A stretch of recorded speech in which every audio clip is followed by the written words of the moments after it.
عشان الأسعار بقت نار. العلبة الصغيرة دي علبة معطرة للملابس، ممكن برضو تاخدي تمسحي بيها، ممكن تعطري بيها أي حاجة. بصراحة هي صغيرة جدا بس شقية جميلة قوي. حط عليها شوية مية مش هتصدقي الكمية هتبقى قد ايه. هجيب طبق كده كبير عندي،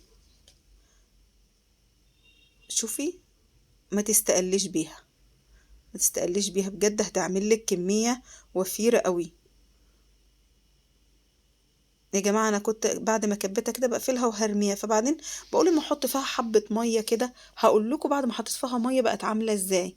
فما تستعجليش ان انت ترميها بسرعة، تابع معايا الفيديو عشان اقولك انا عملت ايه. كده 2 لتر همت بالمعيار بتاعنا،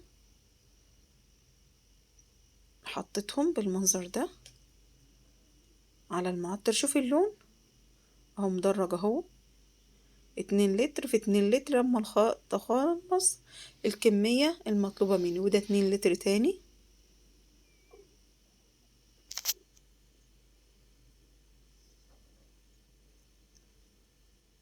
هو مكتوب عليه يا جماعة 6. هحط 2 لتر تانيين، يبقى انا حطيت الكمية كلها. هقلب بقى، وبعد ما اقلب يا جماعة انا هسيبه يستريح، وهوريكم المنظر بعد ما سيبته ساعتين 3.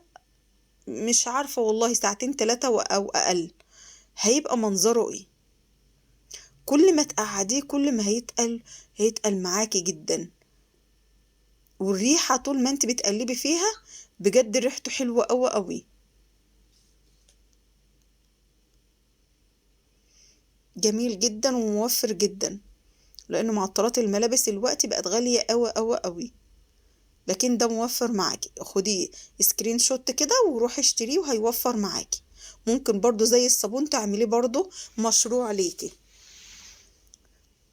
سيبيه ما تستعجليش عليه، لان كل ما بتسيبيه كل ما بيتقل، كل ما الريحة بتطلع بجد حلوة قوي. قلبي فيه لما تحسي خلاص الحبوب ديت اللي موجودة فيه خلاص. شوفي انا حطيت فيها نقطة صغيرة مية، شوفي تقيل ازاي مش راضي ينزل، شوفي بالمنظر ده.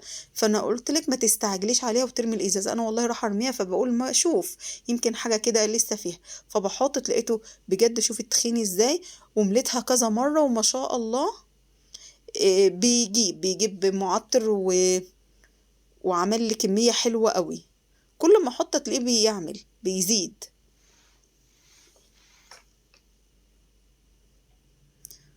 دي يمكن المره الثالثه اللي زودت فيها كمان الميه فيه، وكل ما احط فيه ميه بالمنظر ده ينزل تقيل بالمنظر ده.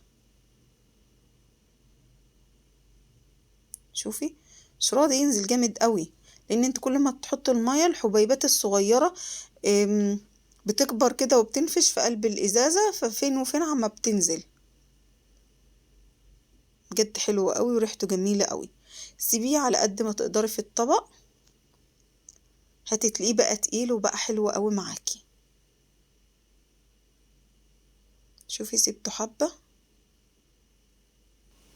كل ما تسيبيه كل ما هيتقل. شوفي ما شاء الله بقى تقيل ازاي، والريحه بجد طالعه تحفه، ريحه طالعه حلوه جدا.